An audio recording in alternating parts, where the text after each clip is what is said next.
Days of Activism for No Violence Against Women and Children. The 16 Days campaign calls for global action to increase awareness, galvanize advocacy efforts, and share knowledge and innovations to end violence against women and children. Gender-based violence and femicide remains a national crisis.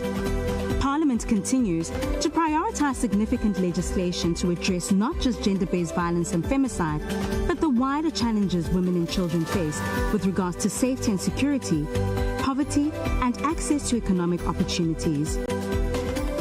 In May 2024, President Cyril Ramaphosa signed into law the National Council on Gender-Based Violence and Femicide Act. This act establishes a national body dedicated to coordinating efforts across government and civil society to eradicate gender-based violence. These laws and initiatives form part of our 365 Days of Activism for No Violence Against Women and Children. Other key commemorative days observed during the 16-day period include International Day for No Violence Against Women on 25 November, World AIDS Day on 1 December, International Day for Persons with Disabilities on 3 December, and International Human Rights Day on 10 December. During the 16 Days of Activism for No Violence Against Women and Children, let us broaden our understanding of protecting children's well-being. Beyond safeguarding them from physical harm, we have a collective responsibility to ensure every child's access to safe, nutritious food for their healthy development and to protect them from harmful food. Parliament calls all South Africans to do their part in their communities, homes, and places of work to bring awareness, galvanize advocacy efforts, and share knowledge to eradicate violence against women and children. Act. Don't look away. Hashtag no excuse. Unite to end violence against women. Your Parliament, your voice, your future. If you can pronounce conscientious, then it means you are ready to take an oath as a minister.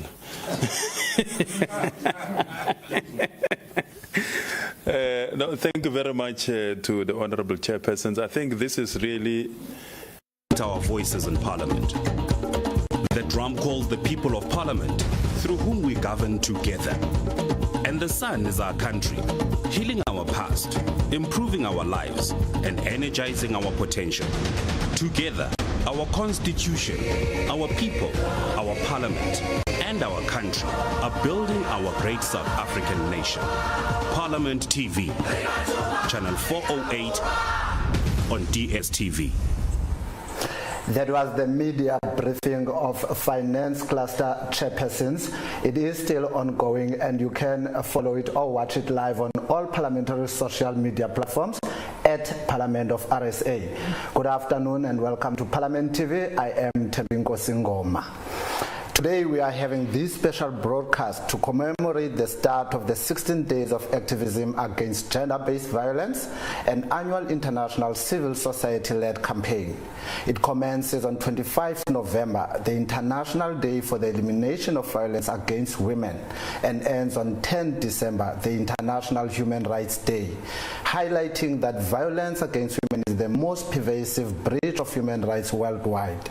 Since 1991, when activists at the inauguration of the Women's Global Leadership Institute started this global campaign, more than 6,000 organizations from approximately 187 countries have participated. That is correct, Teminkosi.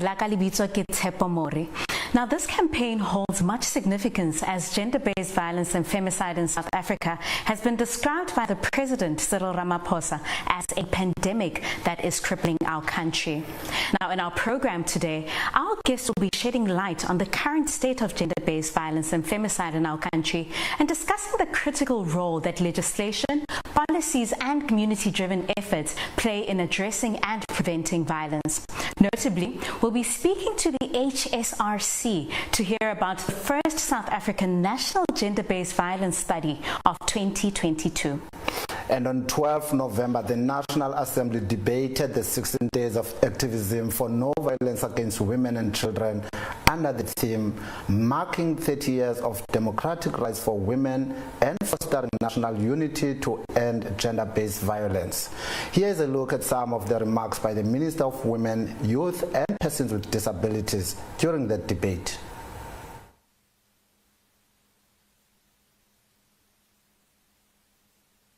In March of 2021, the Director General of the World Health Organization cautioned that, I quote, "Unlike COVID-19, violence against women cannot be stopped with a vaccine. We can only fight it with deep-rooted and sustained efforts to change harmful attitudes, improve access to opportunities and services for women and girls, and foster healthy and mutually respectful relationships," unquote. Throughout this campaign, we aim to rally all of society to reflect on the past, ongoing, and intersectional ways through which violence against women is reproduced at systemic, structural, household, and individual levels. To achieve this, we need to go beyond the formal definition of violence and provide context to women's experiences of violence. To frame our campaign properly, we want to turn to the work of Professor Phumla Gqola, who describes what she calls the patriarchy script. Beyond tracing gender-based violence to colonial and apartheid origins, when women were considered disposable minors, gender-based violence can also be traced to a script that has conditioned men to feel entitled to more of everything, including more of women's time, labor, and bodies. Violence is often the response to any challenge to these scripts. Women's insistence on owning their time, names, work, bodies is then met with extreme aggression, whether in public institutions like schools, malls, courts, hospitals, churches, or private ones like marriage and family. Our women continue to live in what Phumla has also referred to as female fear factory, a constant and ever-present threat of violence. She says, I quote her, "Through lessons large and small, women also come to understand that they are seen as safe to violate and disposable. That if something violates them or violent happens to them, they may not be believed. And if they are, they will often be blamed for not having prevented or avoided it. We have no choice but to disrupt the patriarchy script and dismantle the female fear factory at homes and our communities." Honorable members, the scale of violence and femicide against women and girls is staggering. Data gathered by UN Women from at least 161 countries reveals that an estimated 736 million women have been subjected to physical and/or sexual intimate partner violence. In South Africa, a woman is killed every 3 hours. Over 50% of women are killed by an intimate partner. In 2023, SAPS reported over 50,000 cases of sexual offenses, predominantly affecting women and children. As the UN General Secretary observed, we are living through a millennia of patriarchy, where violence against women, including femicide, is at epidemic levels. What makes this violence disheartening and difficult to prevent is that it occurs where people's guards are naturally down. On the 18th of November 2024, we will launch a prevalence study on gender-based violence by the Human Science Research Council. The findings point to a continuation of this trend. You are still watching Parliament TV, and this is our broadcast commemorating 16 days of activism for no violence against women and children. And as promised, we will be discussing the role and impact of legislation and policy in the fight against gender-based violence and femicide. And our first guest is the chairperson of the Multi-Party Women's Caucus, Ms. Lindelwa Dundra, who is joining us in studio. Good afternoon, Mama. Siyabulela kakhulu ngoba nathi lapha kwamkelekile. Good afternoon, Sasas. Uqala lencoko yethu bengihalela ba ukhe usicacisele kuqala ba ingaba ithini indima nesigunyaziso se Multi-Party Women's Caucus. Enkosi kakhulu ndibulise nakubaphulaphuli. Isigunyaziso osale caucus, which is Makumsha, it's its mandate. Kukudibanisa nokunxulumanisa iparlamente usomthetho kunye nemibutho yamakhosikazi neyokuhlala ngaphandle. Ijonge zonke izinto, imamele okokuba amakhosikazi nemibutho yawo akhala ngantoni. Ngeziphi izinto abacinga into kokuba iparlamente kufuneka izenze ngolunye uhlobo. Sithi ke ngoku esawugqiba sibuye thina sithi Department of Social Development, can you please look at this or respond why kunjena. Siye kwi Department ye Justice sithi sifumana esisikhalo sokokuba amakhosikazi namantombazana nabantu persons with disabilities xa befikayo as court kukho i-forms ezininzi ekufuneka bezifilishile ezenza into bangenye ixesha badideke. Khumbula nothi wonke umfazi benithamsanqa lubheka esikolweni. Kuza kanye apho ke mabenifuna unicacisela uba njenge multi-party women's caucus ngaba yeyiphi imibutho enithi nisebenzisane nayo ekwenzeni umsebenzi wenu? Umbutho endingatsho kumbutho ongaphandle udibanise bonke amakhosikazi ekuthiwa ngesikhumsha i-Progressive Women's Movement. La mbutho udibanisa wonke umuntu, ujonga zonke izinto ezinxulumene namakhosikazi. Kodwa ikhona necommission eyamiselwayo boburhulumente esithi xa siyibiza i-Commission for Gender Equality, ejonga nayo ukulingana kwezinto uba amakhosikazi izinto zawo akuzuthiwa kuba uyinkosikazi kuthiwa hayi akunawungena apha kungena umuntu ongutata. Ndizama ukuyenza nje abantu bajonge lento kuthiwa yi-equality, gender equality, ukuba emisebenzini basebenza imisebenzi elinganayo, bahola ngokulinganayo. So yenye yelo mithetho yelo mibutho sibuye sizapha apha ekhaya sithi apha eParlamente Department of Justice nansi ingxaki esifumanayo, Department of Social Development nansi sithe xa besibheke ekhaya litsha mandenza umzekelo kwakho isimbonono sento ba abantu abangomakhulu bayahlukunyezwa ngabezukulwana babo ngale mali yendodla. Funeka sibuye ke. Uyakhumbula ndingalibasanga uba kukhe kwathi apha ethubeni umphathiswa we-social development wabuzwa umbuzo wento yokungcakaza.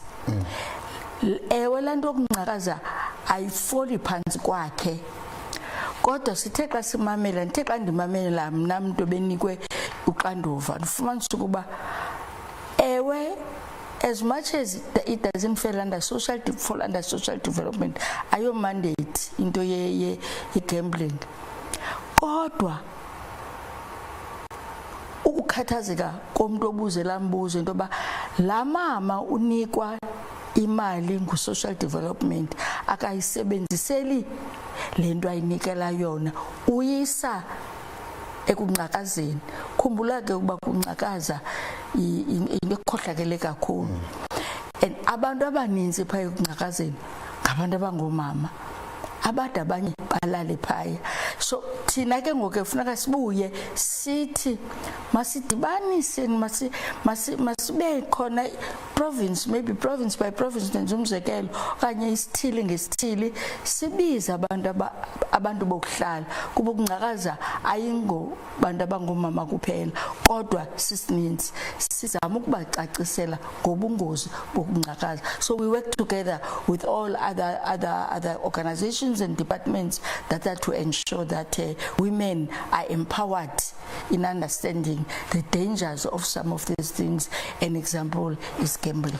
Ndiyavuya mama kodwa uchilba ikhona nisebenzisana namanye amalungu karhulumente amanye amaqumrhu karhulumente plus neminye imibutho ekhoyo kodwa ingabe umsebenzi wenu uhamba uyofikelela njani kumuntu okutsolo engcolo sezilalini okanye kumuntu osestenga eKZN ezilalini okanye kumuntu osemakhado ingaba lo myalezo wenu niqinisekisa njani ukuthi amalungelo abantu abangomama abantwana nabantu abahlukumezileyo awaviolatewa kwezingingqi umthetha ngazo?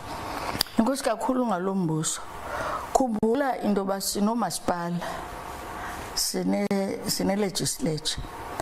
Komasipala banayo ezikomiti okanye idesk nesalga automagine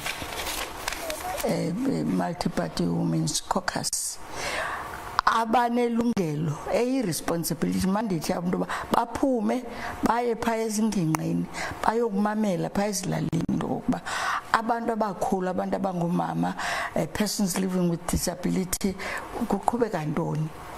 Mandenza umbuzo ndithi mhlawumbe mna awuthi bendingathanda into ba aphakame umakhulu okanye umuntu ongumama ayo noba kuseklinika athi ngifuna ukuqonda into kokuba ndingayapi ukwenzela into ba ndibhatalwe imali yesondlo. La nto of understanding and therefore sine responsibility ke ngokuba siba empowerish into ba hayi kaloku akubheka ikliniki ubheka kwamanki mandenza umsekelo. So if ke ngoku ke I local azenzi izinto ngokufana ngokuzirhuqa enyawo kukho iphondo nasemaphondweni khona le committee. So irresponsibility yethu ke ukuthi xa siphumile sayomamela imibutho yamakhosikazi sibuye sithi kwilocal yaseNgcobo kwidistrict yaseKrisani sithi sifumane lento kodwa ninayo i-multi-party women's caucus yenze ntoni engalengxaki. Batsho ke mhlawumbe bathi hayi besiyile kwi-social development ephondweni asikahoyeki sibuye ke thina ke sithi kumphathiswa we-social development nansi into sifumeneyo bathi hayi besibheke kwamanki iminutes izinto esizibuzweyo maninzi amaphepha phaya asiyazi bakubhala ntoni sibuye size apha. Remember that justice is not a concurrent function. Sibuye size apha kumphathiswa kwa justice sithi nazi zinto esisifumeneyo. So lola nxulumelwana ke nathi ukuba sihlale phansi ke nomasipala ixesha livuma kunye namaphondo sithi silapha amakhosikazi. Ndiyavuya lento uyiphakamisa into yamakhosikazi in the deep rural areas because ngawona amakhosikazi ahlelelekileyo ngawona amakhosikazi angcikivwayo ingakumbi nangabezukulwana babo ngabona makhosikazi aphetheke kabuhlungu abulawayo kuba kusithwa bayathakatha. Andifuni ukumosha ixesha lakho kuba ndike ndasebenza kwezempilo.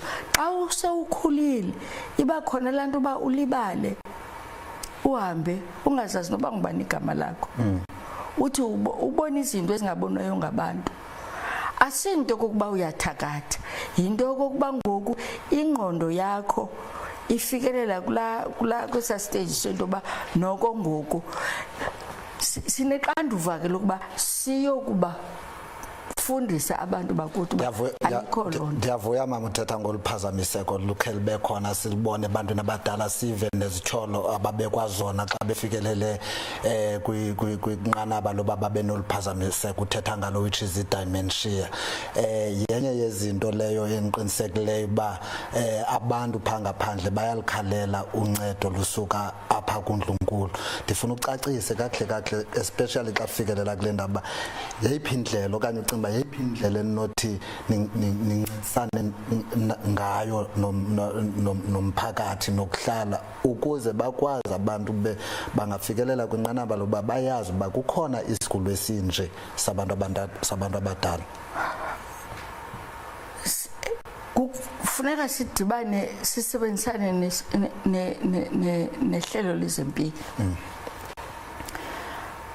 But it's not that we will only focus on that. Remember, We have also got a what has then the president termed a pandemic, the gender-based violence. Kufuneka mna indim ndike ndizibuza umbuzo into yoba yintoni efikayo apha engqondweni yomntu ongutata obetha aqhaqhe umntu ongumama amfake e-dirty box. Ndinayo into ethi akakho normal. Kuzawubaluleka ke into ba sibe sisebenzisana nehlelo lezempilo kuba lilo elinabantu abanobuchwepheshe obukhulu bokukwazi bakwenzeka ntoni apha engqondweni. So ndifuna ukuthi xa sithetha nge-dimension singayikhuphi kakhulu kuba ngoku sikule 16 days. Ebendicinga uba mna ifuneka siyenze lonke ixesha kuba abantu abangomama, abantwana and persons with disabilities their rights are being violated as rights which are outlined in Bill of Rights chapter 2 of our constitution. Nayo sikwazi ukuqinisekisa into yoba amakhosikazi ayayazi into yokuba anayo limithetho ebakhuselayo ngemizimba yabo, anawo amathetho akhuselayo ngokuba unelungelo lokuba uyafuna ukuba nomntana okanye akafuni ukuba nihlale phansi nomuntu ongutata. Kodwa eyona nto ibalulekileyo ezuba sithetha ngalento funeka singamki kakhulu, sinano ne-responsibility endicinga njalo endifuna ukuyisa koogxa bam uba kufuneka sidibane naye le mbutho yotata ethi not in our name, because kaloku asinawuyenza yonke sodwa lento kuba there's a boy child. So we have got a responsibility not only focusing on a girl but also a boy child who is a victim of substance abuse. As benza into kokuba kube londo. So ezi zinto awukwazi useparate, kufuneka uzibeke apha uthi kukho i-dimension bayabulawa abantu abangomama ngabantu. Kupapho thina sifelishe khona ukubafundisa abantu bakuthi into yoba hayi akathakathi la mama uyagula kenze ngabo.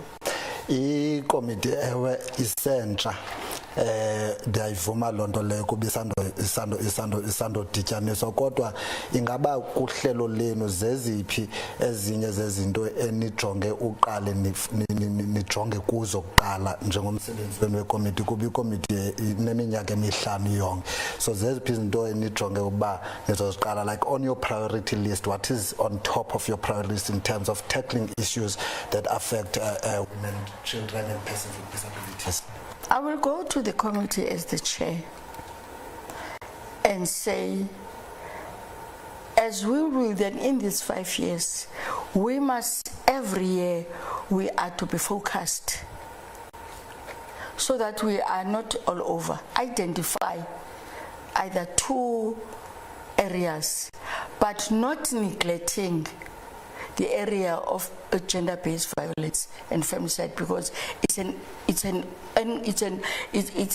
something that it's an issue or a subject that is ongoing, because we are to empower the society, and therefore us being focused, be focused to 1, this abuse of elder people by their grandchildren, the teenage pregnancy. So we take those 2, but the primary being gender-based violence and femicide. Let me make an example. In the next year, 2026, first quarter, this is our focus. So that when we finish at the end of the term, we have got a legacy report that is going to reflect on issues that have sector by sector. Let me just make an example, which I think that's what we're going to do. Charity begins at home. asizukwazi ukuphuma apha siyothetha ngaphandle singakhange siva athina amakhosikazi aqeshwe apha eburhulumenteni aphetheke kakuhle ukwenzela into yoba sizokwazi ukuthi kwisebe which is called employment and labor bayakhala. These are the issues that have been raised. What is your take? For instance, there's what is called occupational health and safety. The women are not feeling safe. What is it that you have done? So that when we go outside, we are not then confronted by a questionnaire. So you are here, but we have got children, we have got sisters that are working in parliament that have got these concerns. What have you done? So that's why I'm saying charity begins up high, so that when we go outside, we are a structure that is between communities in all sectors, labor, farming. I'm making an example, and women that are there, making them to be aware of the laws that are governing them and what is it. For instance, they can say that law is very weak. A certain particular law is weak in ABCD. We are requesting you to amend it. Ndiyavuyiphendule loo nto kubibizwa ngombuzo wami olandelayo kuba kule minyaka iyi-30 idlulileyo urhulumente uqulunqe imithetho emininzi ejongene nokuhlukumezwa kwabantu ngokwesini. Ingaba kule mithetho ikhona nanelisekile yindlela esebenza ngayo okanye kukhona apho nibona khona uba kufuneka kwenziwe utshintsho? I think umbuzo wethu wokugqibela, kodwa xa uphendula ndifuna wongeze kuba umlo lo sikuwo ngoku angeke nikwazi ukwenza ninodwa. Busowutshilo ke ngaphambili uba kukhona i-CGE, Commission for Gender Equality endisebenza nayo, Progressive Women Forums, yeyiphi eminye imibutho yasekuhlaleni, uburhulumente, imibutho yamasebenzi nithi nisebenzisane nayo kweli daba sikulo? Imibutho imithetho ikhona imithetho ebekiweyo yakhona ngurhulumente. For instance, i-registers, umuntu ohlukumezileyo abantu, umuntu ongutata abhalwe phaya ukwenzela uba angazaphinde aphangele ndawo. Ndenza umzekelo ngaloo nto. Eminye imibutho ke kuba ixesha selisiphangele, eminye imibutho ke sawudibana imibutho yabasebenzi, sizawudibana nayo imibutho yomama abakwi-business, sizawudibana nayo imibutho yomama. Remember okokuba sinomama ngoku oyingu-Chief Justice. Sizawudibana nayo la mibutho ukwenzela into yoba nabo basixelele apho singaba mhlawumbe we don't what is called oversight. I-oversight iparlamente kwiikomiti ezithile kwizinto ezinxulumene ngomama asiyenza, kodwa asenze ngamandla. Basicebise into yoba kuza kufuneka senze kanjani. So zonke ezicaweni, for an example, imibutho yomama abe kwi-traditional institutions, home of houses of traditional leaders, zonke nomama abakwi-informal sector, abamama babethwa ngamaqhwa, sibabuze omasipala into yoba nithini ngabamama. Kodwa ke ekugqibeleni into yoba siphinde siye kwezempilo nokwezemfundo into yoba bacinga into yoba singabancedisa kanjani kule nto ye-teenage pregnancy.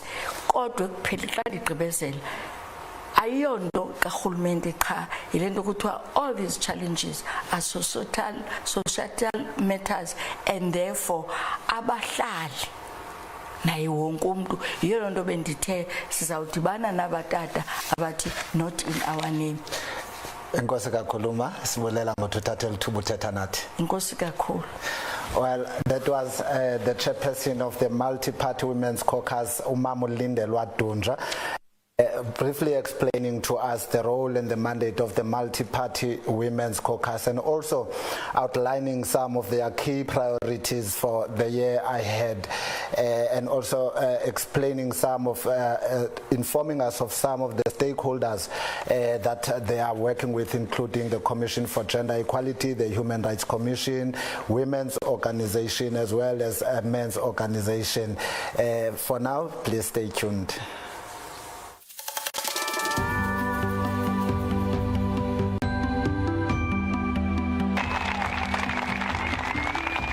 Each year, from November 25th to December 10th, South Africa joins the world in the 16 Days of Activism for No Violence Against Women and Children. The 16 Days campaign calls for global action to increase awareness, galvanize advocacy efforts, and share knowledge and innovations to end violence against women and children. Gender-based violence and femicide remains a national crisis. Parliament continues to prioritize significant legislation to address not just gender-based violence and femicide, but the wider challenges women and children face with regards to safety and security, poverty, and access to economic opportunities. In May 2024, President Cyril Ramaphosa signed into law the National Council on Gender-Based Violence and Femicide Act. This act establishes a national body dedicated to coordinating efforts across government and civil society to eradicate gender-based violence. These laws and initiatives form part of our 365 days of activism for no violence against women and children. Other key commemorative days observed during the 16-day period include International Day for No Violence Against Women on 25 November, World AIDS Day on 1 December, International Day for Persons with Disabilities on 3 December, and International Human Rights Day on 10 December. During the 16 days of activism for no violence against women and children, let us broaden our understanding of protecting children's well-being. Beyond safeguarding them from physical harm, we have a collective responsibility to ensure every child's access to safe, nutritious food for their healthy development and to protect them from harmful food. Parliament calls all South Africans to do their part in their communities, homes, and places of work to bring awareness, galvanize advocacy efforts, and share knowledge to eradicate violence against women and children. Act. Don't look away. #NoExcuse. Unite to end violence against women. Your Parliament, your voice, your future. Welcome back as we continue this all-important discussion on the global 16 days of activism for no violence against women and children. Of course, you're still tuned into Parliament TV here on channel 408 on DSTV, and you can join the conversation on all our parliamentary networks, that is at Parliament of RSA. I am now joined via Zoom by Ms. Desiree Finis, the chairperson of the Select Committee on Social Services. Now, like all select committees in Parliament, the Select Committee on Social Services is tasked with overseeing the work of the executive, representing the interests of the provinces and the national government, and ensuring that provincial interests are considered in the National Government Forum. Ms. Desiree Finis, thank you so much and welcome to Parliament TV and for making the time. Thank you, Chairman. Chair, let's get straight into it. Of course, today is a remarkable day of 16 days of activism against the violence against women and children. Take us through the work of the committee in relation to tackling the issue of gender-based violence in our communities. Thank you, Chair. As the Social Services Select Committee, we as a committee must hold the Department of Social Development accountable in terms of their programs regarding the gender-based violence and femicide. As a select committee and as part of our program, the Department of Social Development must come to the committee and give us briefings regarding their work, during a specific quarter. Yes. And in this quarter, the minister as well as the management must give progress what was made by the department in this program of gender-based violence and femicide. At these sessions, they must present their quarterly targets and which targets were achieved and which were not achieved. They must also give reasons why their targets is not achieved. As a department, they must also present us as a committee with the plans to achieve these targets in the next quarter table. Now, with that, Chair, of course, the committee plays an oversight role in terms of ensuring that the department implements the policies and the programs that they come up with. How does the committee then monitor the implementation of these GBV policies and programs that the department presents to the committee? As part of our oversight is the physical oversight visits of the committee. This oversight visits are a critical mechanism for committee to conduct physical visits to different government departments like social development, the entities of this department, as well as the NGOs and CBOs that they fund. During this oversight visits, we as a committee monitors service delivery. These physical oversight visits allows for better interpretation and understanding the issues that is on the ground. And it gives us an opportunity to engage personally with what is happening on the ground and empowering members of parliament to hold the members of the executive accountable and also assist this executive in identifying challenges as well as come up with evidence-based solutions. Now, with that, Chair, of course, the Select Committee, it belongs to the NCOP. And I've always said that the main difference really between your National Assembly committees and the NCOPs is that the NCOP committees are more on the ground and know much more about what is happening within the provinces. Does the committee then have any relationships with stakeholders that deal specifically with GBV, such as the Gender-Based Violence and Femicide Response Fund, which was launched by the President in 2021? As the Select Committee, during this oversight visits, we are also having meetings with especially the civil society regarding this fund. And we are also getting that information that indicate that they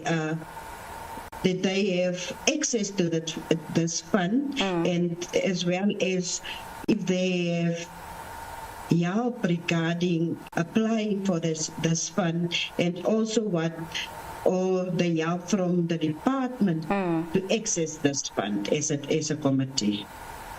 And with that, Chair, let's speak more about the provinces themselves and some of the programs that the provinces have. Has the committee received any reports of some of the programs that specific provinces have taken up to ensure that they combat GBV within their provinces?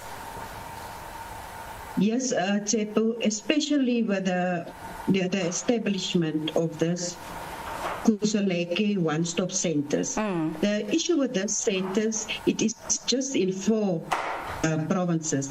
So as a Select Committee, we have engaged with the Department of Social Development so that we can establish this centers also in the other provinces. But at the moment, they are also giving these services because it's life-saving services to survivors of gender-based violence and that psychological support and trauma counseling available so that they can give that to the other, because at the moment, these 5 provinces don't have this centers, but in these provinces, they have the services available at different NGOs as well as CBOs. And then, Chair, you've just mentioned that there are 5 provinces that do not have these centres. How is the committee ensuring or facilitating that ultimately these provinces will have these centres that play such a crucial role in empowering women and ensuring that they get on their feet and they get away from the environment of gender-based violence within their homes and communities?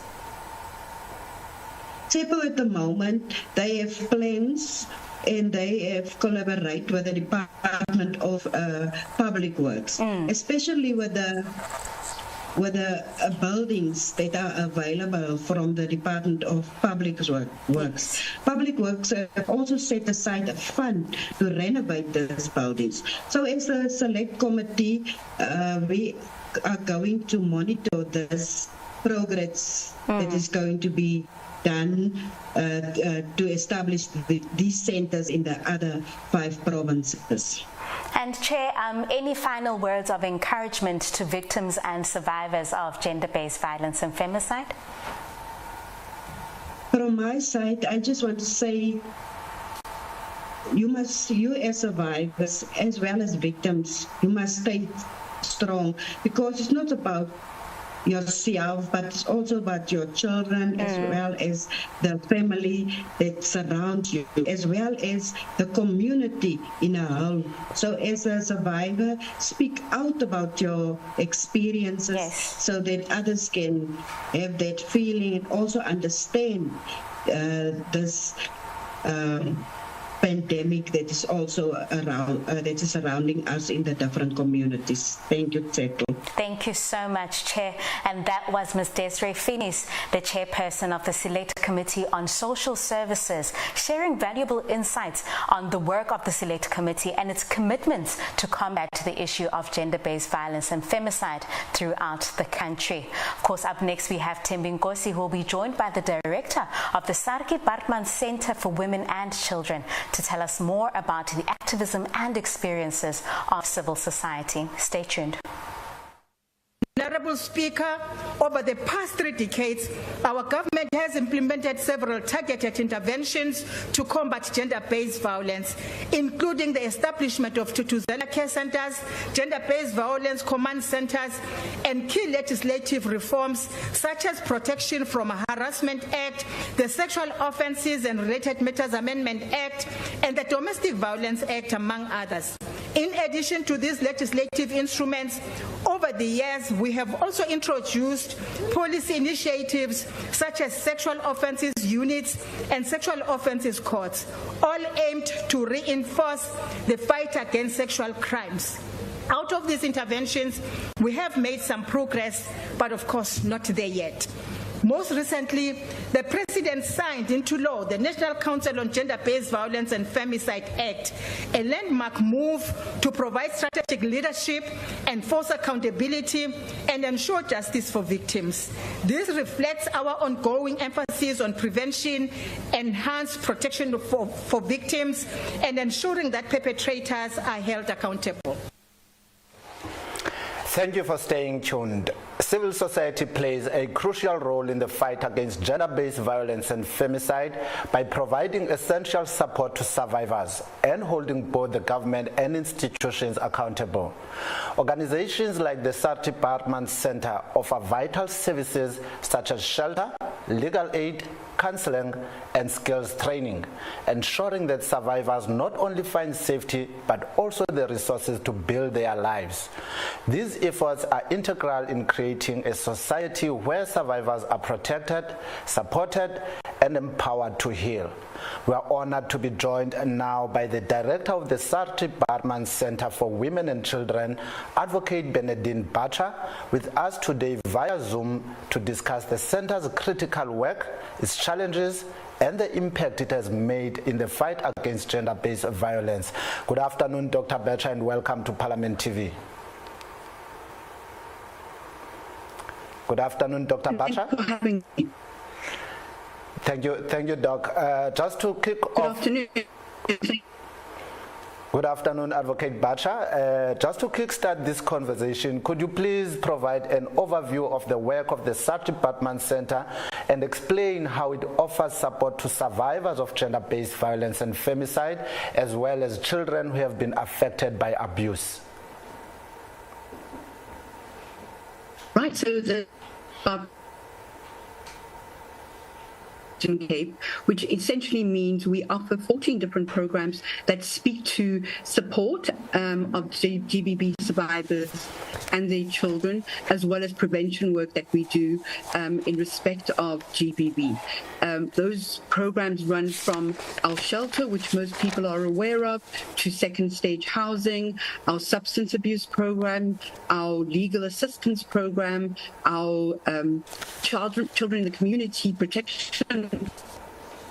We offer a basket of services that really speak to survivors on the ground and really towards empowering them to keep away from abusive situations once they've left the center.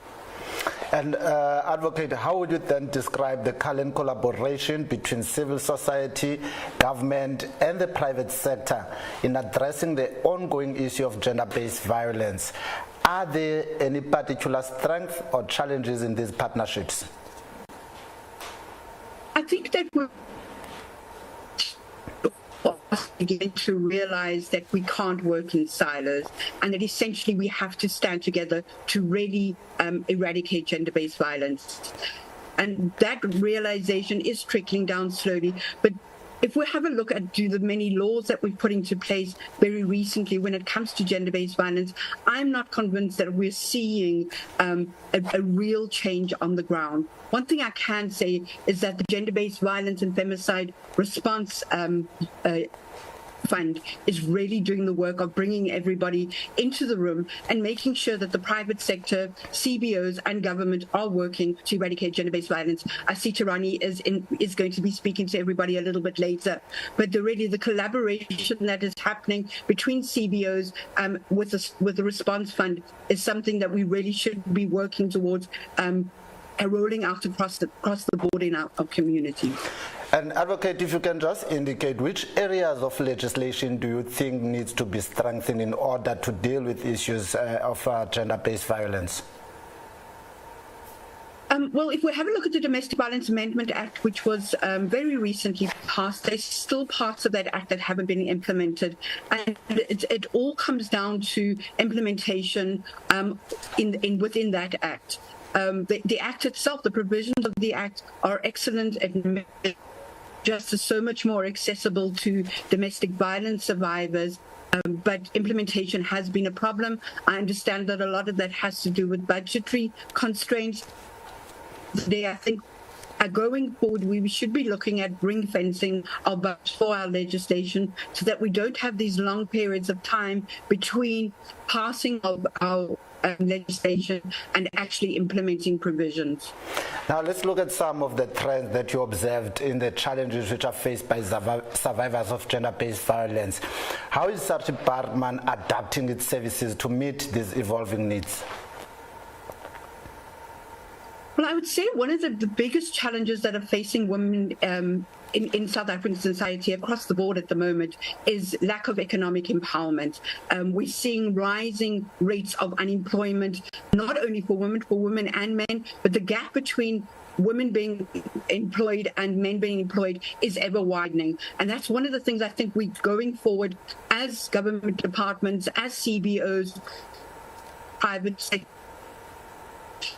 So at the Search Department Center, we have a very robust economic empowerment program that speaks to women coming into the shelter, receiving accredited job skills training, receiving entrepreneurial skills training, receiving IT skills training, and really trying to make sure that once she leaves the shelter, she is able to not only get into the job market and gain employment, but as is at the moment, if the job market is depressed, that she's able to use her entrepreneurial skills that she's learned at the center to actually gain an income.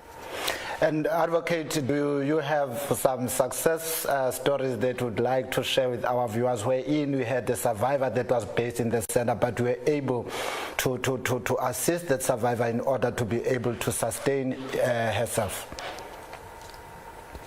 Absolutely. So at the moment, we have two different programs within our entrepreneurial program. One works with sewing of bags that is done by the survivors that are in the shelter. The other one speaks to beading of bracelets. And we've just had a huge order from the private sector that saw something like 16,000 bags being made. And the survivors in the center that were actually part of that program have been gaining not only skills, but also they are making money with each that they actually produce. So they pay per product.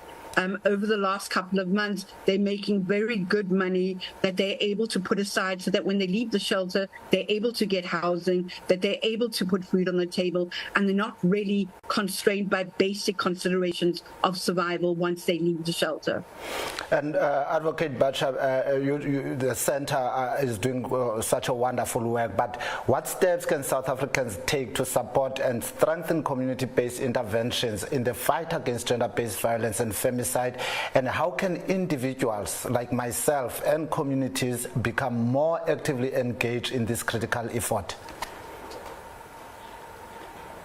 I think everybody needs to stand up. We all need to realize that the societal problem that's going to require a societal response. So it's up to all of us to stand up and say, I'm an activist against gender-based violence, to become aware of the support that is available out there for survivors so that we can assist survivors. But it's also about calling it out when we see it. It's about modeling healthy masculinity for our boys. It's about engendering respect for our children so that that our next generation is not sitting with extremely high levels of gender-based violence. But it's also about all of us working together. So it's about bringing the private sector into the collaboration, which has been done so well by the GBVF Response Fund. It's about us all standing together and saying we all have a different skill set. How can we bring this together to make real change, to make sure that we are supporting survivors and we're seeing to their increasing and ever-changing needs as a society? It's about saying so much and no further, and enough is enough on my watch. Enough is enough and not under my watch. Thank you once again, Advocate Bacha, for being here today. We thank you for the work you and your team do in this fight against GBV.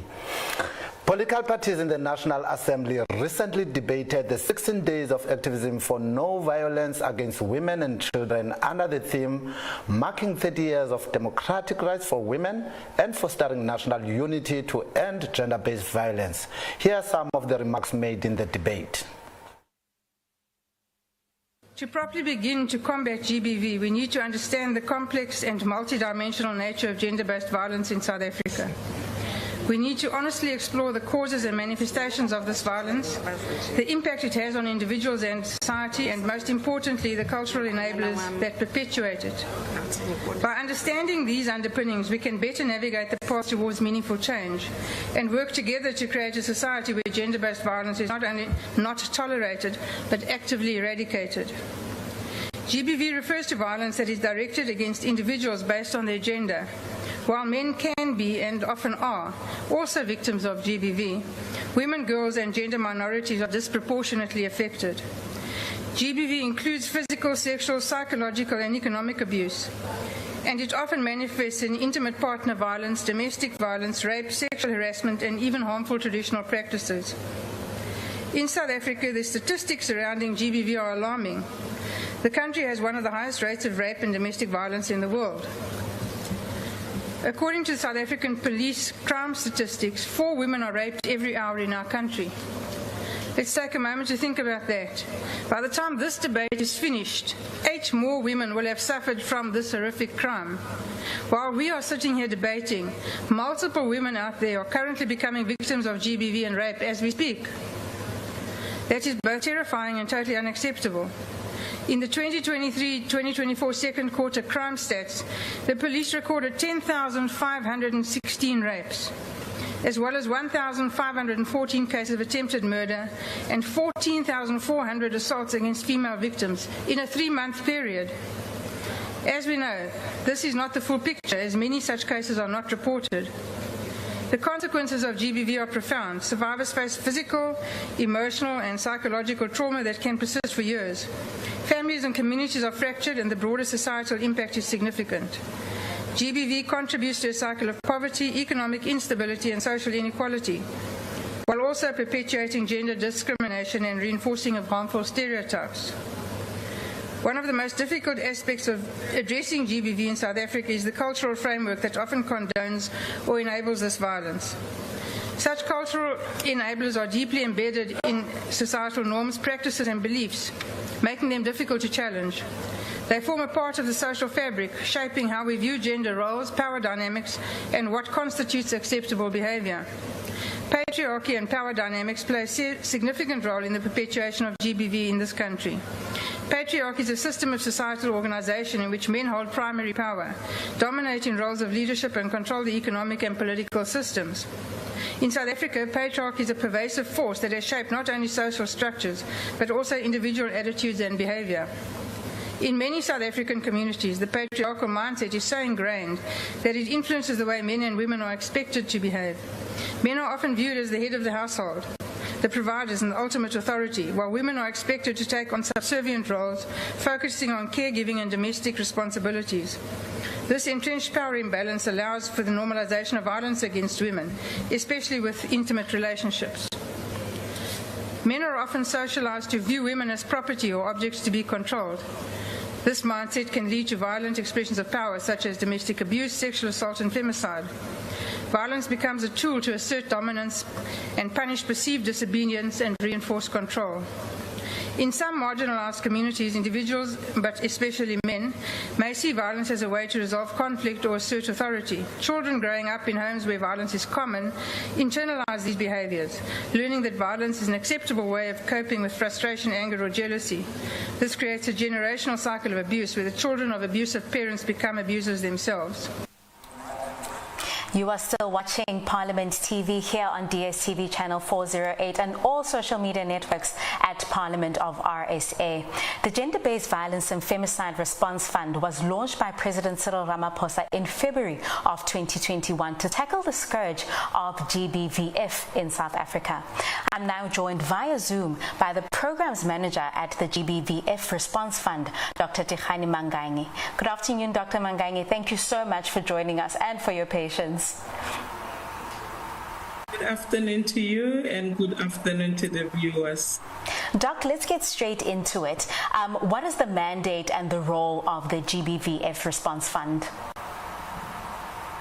The fund, as you rightfully said, was launched by the President in February 2021 with the main mandate of ensuring that the National Strategic Plan on Gender-Based Violence and Femicide is implemented, but particularly by ensuring that there are resources that are commissioned and invested towards community-based organizations that are at the forefront of fighting gender-based violence in their communities.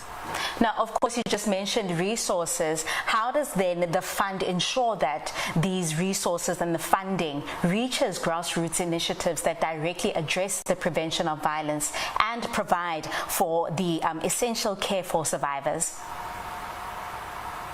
So to date, the fund has run 2 requests for applications targeting mainly community-based organizations. The first call for applications was launched in 2021. That saw the selection of approximately 170 organizations, and about 80 million rand was invested in that. Since last year, October, we have embarked on the second request for applications, and to date, this year alone, we have selected about 130 organizations with approximately 90 million rand. that has been invested in that process. And these organizations that have just been selected now, we are going to be walking a journey with them over the next 2 years. And supporting them as they deliver on the core mandates of the National Strategic Plan on Gender-Based Violence and Femicide. And Doc, of course, partnerships are essential in addressing systematic challenges. How has the fund collaborated with government, civil society, and the private sector to maximize its impact? The fund was launched by the president, but at the same time, it's a private sector-led fund. So nearly all of the funding that we receive comes from the private sector, apart from bilateral donors like the UK government and Ford Foundation and others. But mainly, by far and large, the funding that we receive comes from the private sector. So that on its own makes the fund quite distinct in the sense that it is a private-public partnership that we have. We consider ourselves as a multi-stakeholder platform, actually, that promotes a whole of society approach, because we do recognize that GBV it's too big of a problem for one particular individual or organization to solve. So we do need all hands on deck when it comes to ensuring that resources are available, as well as the implementation of real work at the community level. And with that, Doc, what strategies then does the fund employ to ensure sustainable funding and long-term support for GBVF prevention and response initiatives?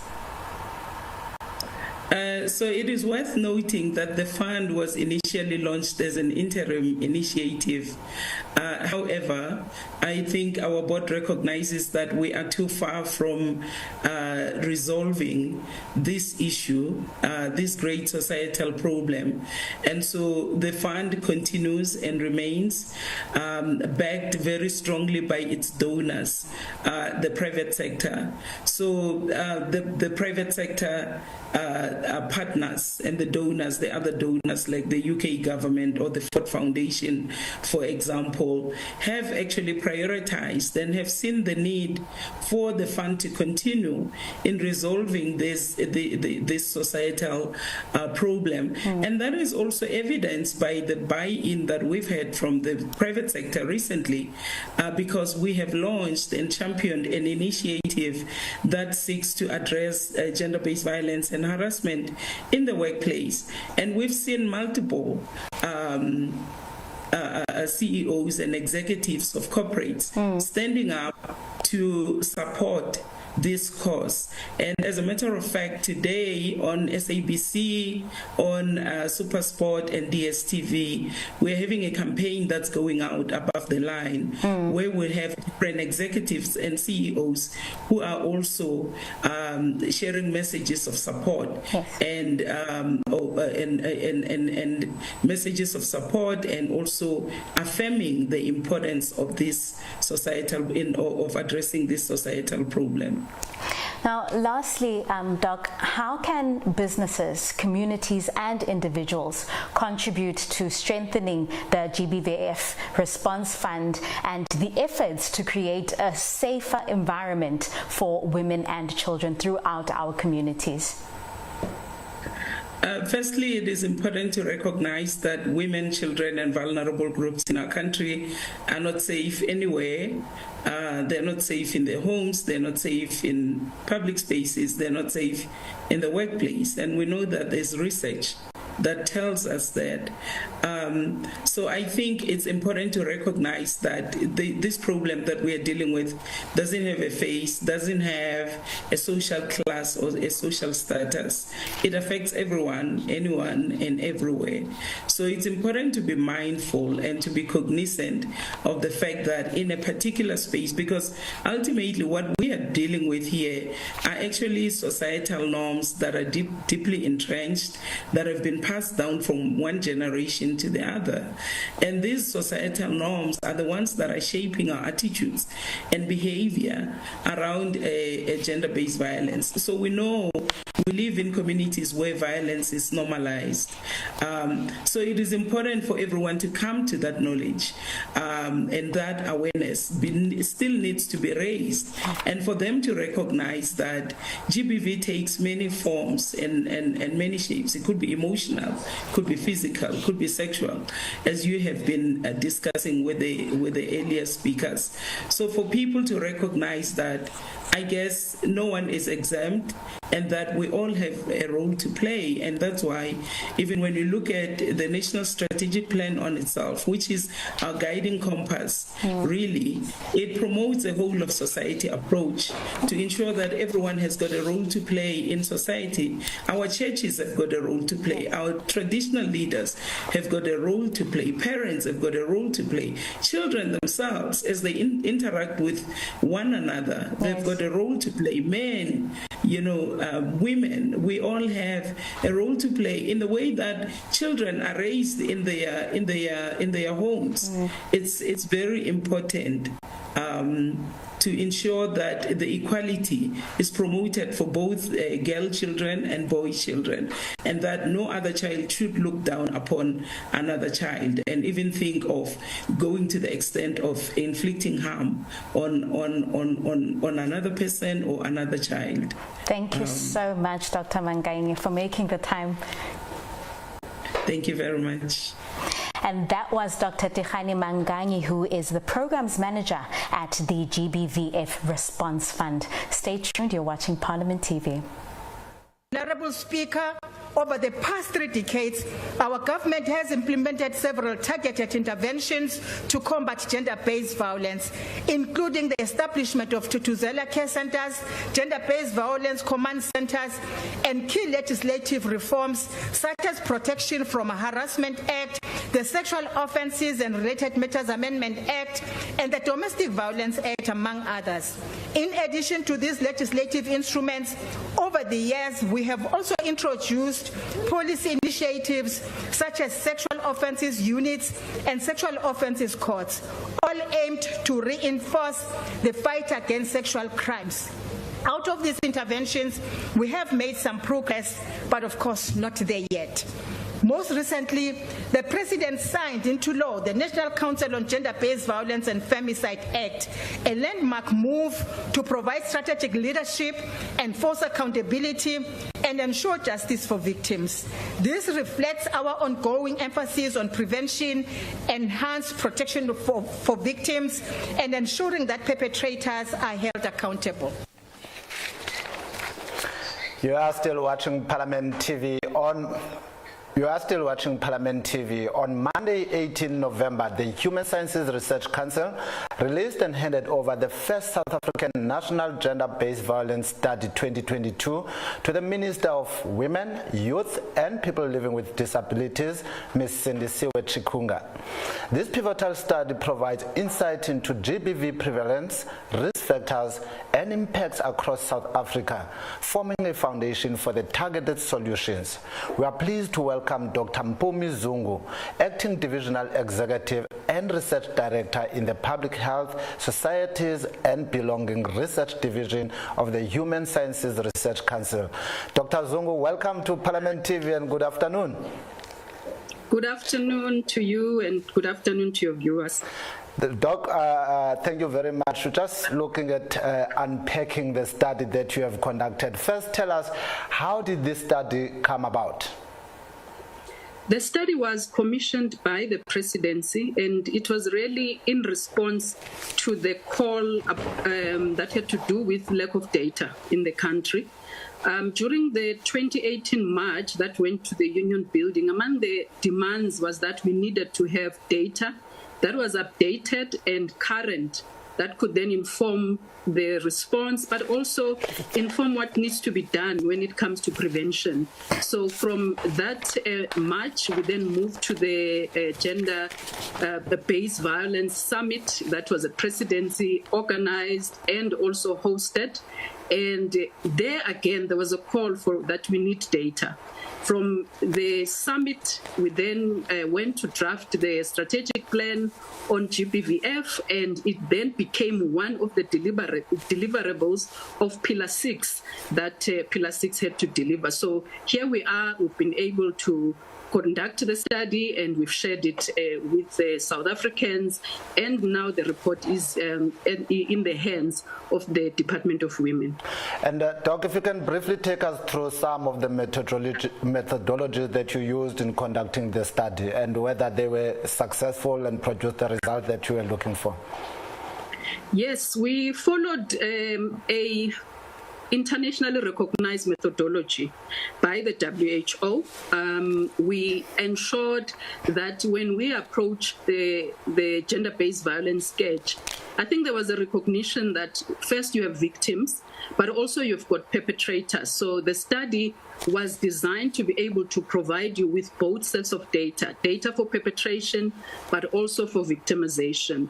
So we went to communities across race, across languages, all provinces we included, and we ensured that we bring this data to be able to inform what the country needs to do to move forward. With the hope, Doc, that when you were doing those consultations, you did visit a rural village that I'm very passionate about, which is in Solos, in Cuthbert's Mission. But to move forward, Doc, can you share then some of the key results and findings of the study? Well, yes, we visited every corner of this country. SALs were assigned randomly.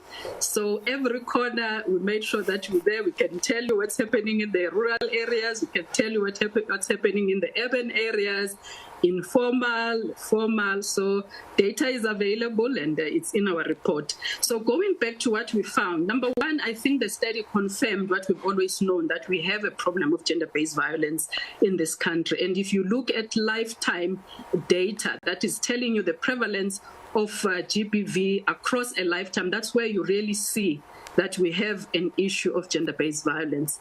Just the stats that we have provided for the country suggest that 7.8 million women in this country have experienced physical and or sexual violence in their lifetime. And if you look at that figure again, you can see that it's a huge number of women who have been violated. If you look at now prevalence, which is in a period of 12 months, you find that 7% of women have experienced sexual and or physical violence. And if you translate that at a community or population level, it translates to about 1.5 million women who have been violated in a very short space of time. The data also confirmed what we have known, that women with disability really bear the brunt of gender-based violence across all forms of violence. Women who had a disability had higher prevalence for all of them, and even worse for sexual violence, where it is actually the numbers were double when you compare them to those that do not have a disability.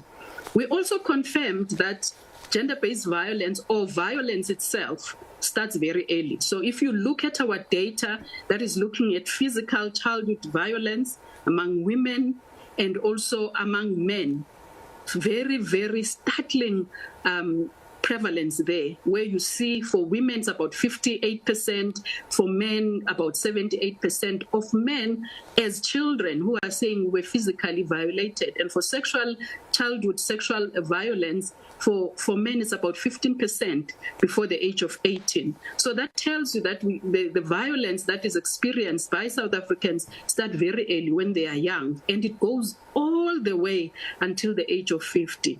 So this study is unique also in that we included beyond just the 49. Normally when these surveys are conducted, the cutoff is always 49, most of them. But this one went all the way and included people that were beyond the age of 50. The other, I think, important result, and everybody has been talking about, and we've been very excited to see people talking about mental health, is really pointed to the impact of mental health as one of the associated factor for victimization, but also we saw it among men who were perpetrating. It also confirmed that witnessing, especially for women, witnessing your mother or someone who is your guardian and plays that role of a mother being violated by a partner puts you at risk of being in that relationship that will also victimize you. So in a short space of time, I would say those really were the key findings, but I would call on your viewers to please access the report. There's a lot of data there. We also looked at norms, we also looked at values, and those also are concerning, you know, when you see that there are values that are actually underlying the perpetration of violence and also the abuse of women, things that men believe, but also things that women also believe. So that talks to society. One of your speakers was talking about how we socialize, the education. So there's a lot of work to be done within the community, within the different layers of society to be able to address some of the things that we found in this study. Doc, those are scary results that you talk about, especially looking at the huge numbers that you just presented, 7.8 million, and there's also 7% of sexual assaults. Now, what are some of the recommendations? Because I believe you've just shared on the results and the findings, but take us through some of the recommendations that are contained in the report. Yeah, in the report, we provided a comprehensive list of recommendations, and those recommendations are classified into 8 areas. The first area deals with what I've just spoken about, which is your mental health. So we are saying that there's a need to implement behavioral kind of interventions that help us to deal with some of the things that we've seen on the study, but also addresses the crisis of mental health, especially among men. We've called on the Department of Health to ensure that it reviews the mental health services that are provided in this country with the aim of ensuring that they are strengthened. We've also recommended that as part of addressing this sexual abuse that we are seeing among adults, and for women it was before the age of 15, and for men before the age of 18. To address that, one of the things that we need to do is that we need to start early. So we need to be rolling out programs for children, anti-violence, that are really specific to their age. But we also need to be working in the family. One of the interesting findings of the study is that when we look at physical violence that is perpetrated by a non-partner, we found that over 31% of people that were perpetrating physical violence was a member of the family. So that points us to the family. And also when we look at IPV, the numbers, especially for sexual violence, actually sexual IPV is higher than non-sexual IPV. So more women are sexually violated by a partner in a relationship than a stranger that they don't know or someone who's not intimately involved with them. So that points us to the family. So we are calling for strengthening of our families. We are calling for parental programs. It's important that we do prevention. More than anything, the study is calling for prevention, prevention, prevention. We also want government to address the issues of the economy and how they impact on women.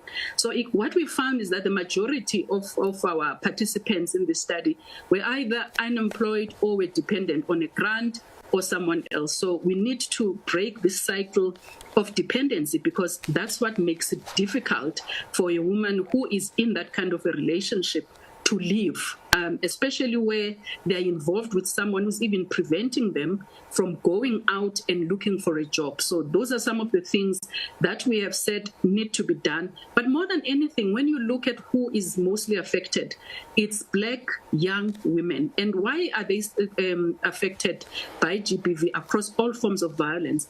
It's because of where they come from. So we can no longer avoid this discussion about where we come from as a country, the structural violence, the injustice, the racism, the colonialism, all these things, all of them need to be addressed as part of a holistic response, and also wearing an intersectional lens, understanding that mental health, issues of substance use, families that are not strong, communities that are violent, all intersect to make our communities violent communities and families violent families. So we are calling for government to really take this societal kind of approach where we look at different levels, not just the individual, but we look at our community, interpersonal, we look at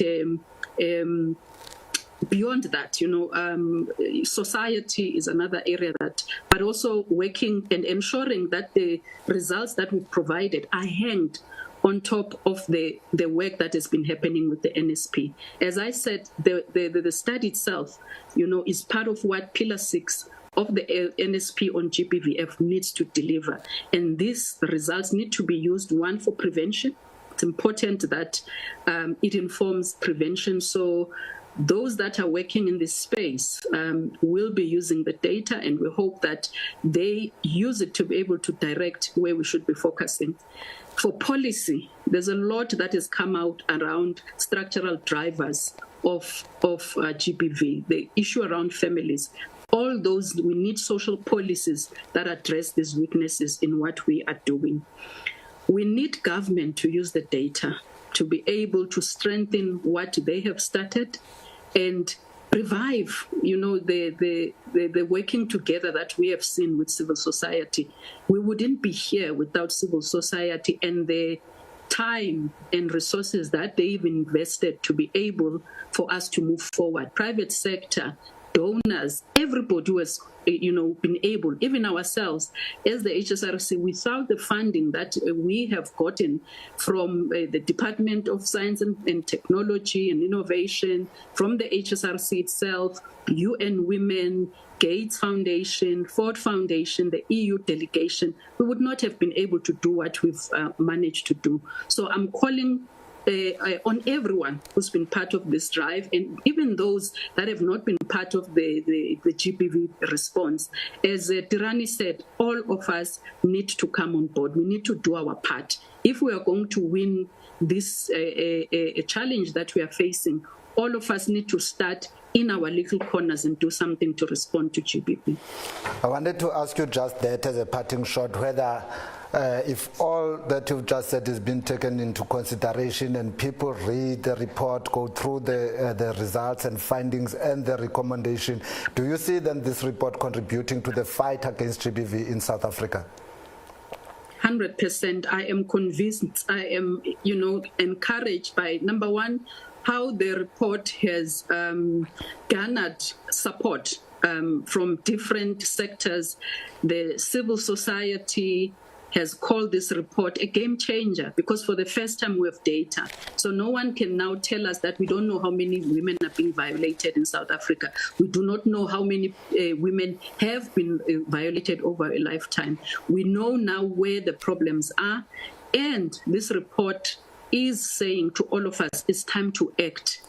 We have hidden behind the fact that we didn't know how, big the problem is, where the problem is. Now we have the data, so we need to act and act quickly because we cannot continue. So if you look at our incidence data, if we continue every year having about 1.5 million women being violated in this country, our prevalence will continue to increase. So my call and my wish is that we will reach a point in this country where there's zero violations of women and children and those that are living with disabilities, different communities that are made vulnerable by different social and structural drivers. Thank you so much, Dr. Zungu, for your time today, and congratulations on this pivotal study and the data it contributes to the strengthening of policies and government interventions in the fight to end gender-based violence. Thank you so much. Thank you. And that was Dr. Zungu of the Human Sciences Research Council. Stay tuned. House Chair, the campaign of 16 Days of Activism for No Violence Against Women and Children started in 1991, which marks 2024 the 23rd year in which this campaign has been ongoing. During this time, the femicide rate decreased from 25 per 100,000 in 1999 to around 12 per 100,000 in 2009 and remains unchanged. Though there has been a slight decrease, the reality is that 7 women are killed in our country each day, and 6 out of 10 of these are killed at the hands of a husband, a boyfriend, or an otherwise intimate partner. Chair, we stand here each year debating the importance of the 16 Days campaign and what it means. And nearly everyone emphasizes the fact that activism by each and everyone in our society should not be limited to only 16 days, but should be a 365 days fight against the pandemic of GBV and femicide that has our country in its terrible grip. Yet, the numbers show that South Africa continues to have one of the highest femicide rates in the world. And even more alarming is the fact that convictions in these cases have dropped to less than 1 in every 5 intimate partner murders being prosecuted and convicted. To quote the Chief Specialist Scientist at the South African Medical Council's journal, Gender and Health Research Unit, the fact that conviction rates are so low and the number of unsolved cases is growing should be a resounding call to improve our justice system's response to gender-based violence. As we draw today's important broadcast to a close, we want to thank all of our guests for sharing their insights and expertise on the critical issues surrounding gender-based violence and femicide in South Africa. From the role of civil society organizations like the SART Department Center to the groundbreaking findings of the Human Sciences Research Council's National GBV study, it's clear that there is much work to be done, but also much progress being made. That is correct, Teminkosi. We've heard today about the essential partnerships between government, civil society and the private sector and how they are coming together to drive meaningful change. But as we've heard, there are still many challenges ahead, and it is up to us, yourself, me, everybody else in your little corners in every community to be part of the solution. That's right, Seppo. The 16 Days of Activism remind us all of the urgency of the fight against gender-based violence and the need for collective action. As we continue these efforts, let us remember that change is possible when we all stand together, united in purpose and in action. Igamalam ndinguthembi Nkosi Ngoma. And of course, Parliament TV, and we encourage you to stay informed, stay engaged, and continue to be part of the movement to end violence against women and children. After all, goodbye for now. The South African government should be deeply ashamed for its continued failure to protect women, children, and vulnerable groups from the rampant crisis of gender-based violence. Despite countless promises, campaigns, and resources allocated to the issue, the government's inaction and system failures have allowed the epidemic to grow unchecked. Every day, women are murdered, abused, and violated in unimaginable ways, while perpetrators roam free due to inefficient law enforcement and lack of accountability. The recent statistics are nothing short of a national disgrace. In 2022-23 alone, over 50,000 women were assaulted and 10,000 murdered, and thousands of children were sexually assaulted. This is a moral and human rights catastrophe, and yet the government response remains tepid and best.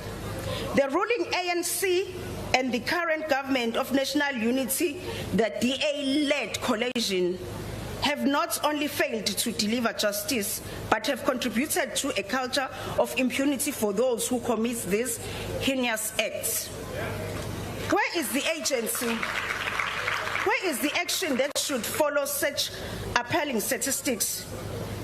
a gross betrayal of every woman and child who faces violence in their own homes, on the streets, or within their communities. It is a callous disregard for human dignity that will not be forgiven. This government empathy and responsibility.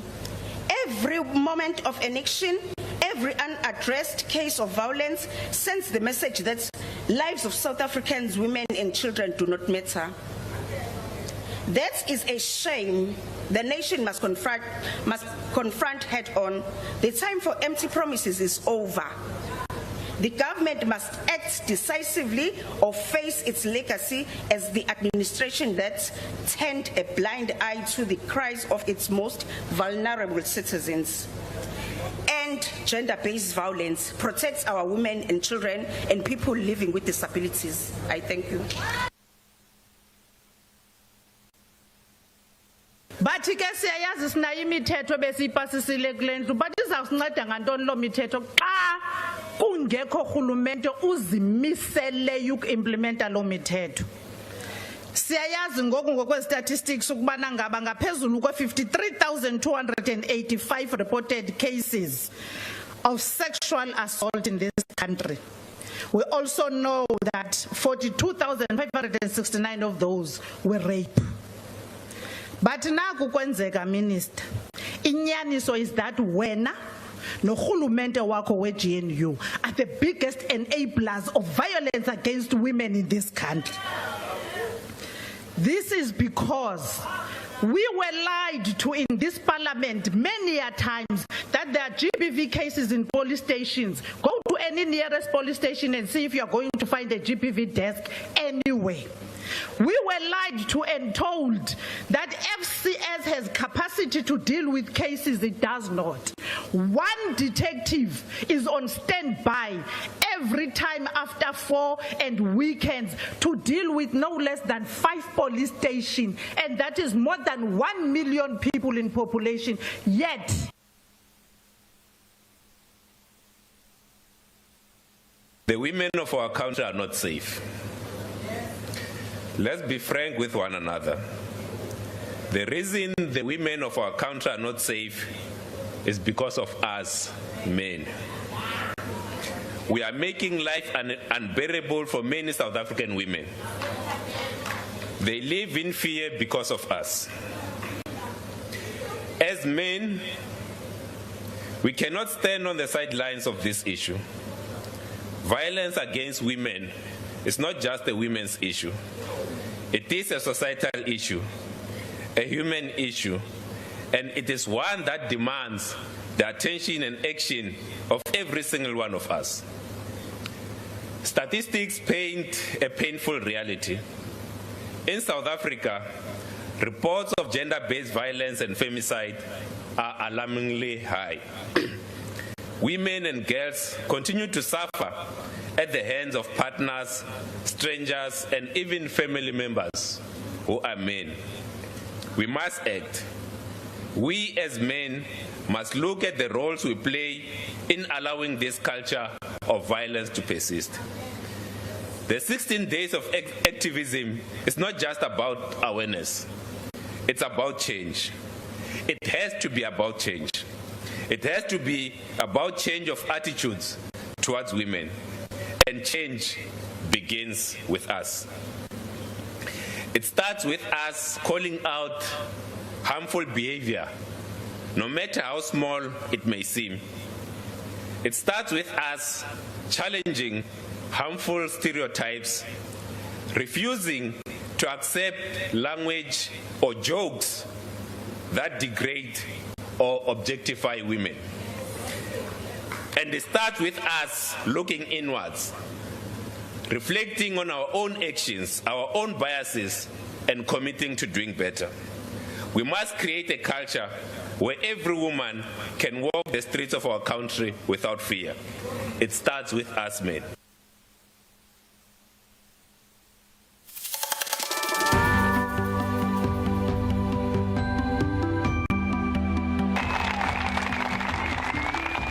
Each year, From November 25th to December 10th, South Africa joins the world in the 16 Days of Activism for No Violence Against Women and Children. The 16 Days campaign calls for global action to increase awareness, galvanize advocacy efforts, and share knowledge and innovations to end violence against women and children. Gender-based violence and femicide remains a national crisis. Parliament continues to prioritize significant legislation to address not just gender-based violence and femicide, but the wider challenges women and children face with regards to safety and security, poverty, and access to economic opportunities. In May 2024, President Cyril Ramaphosa signed into law the National Council on Gender-Based Violence and Femicide Act. This act establishes a national body dedicated to coordinating efforts across government and civil society to eradicate gender-based violence. These laws and initiatives form part of our 365 days of activism for no violence against women and children. Other key commemorative days observed during the 16-day period include International Day for No Violence Against Women on 25 November, World AIDS Day on 1 December, International Day for Persons with Disabilities on 3 December, and International Human Rights Day on 10 December. During the 16 Days of Activism for No Violence Against Women and Children, let us broaden our understanding of protecting children's well-being. Beyond safeguarding them from physical harm, we have a collective responsibility to ensure every child's access to safe, nutritious food for their healthy development and to protect them from harmful food.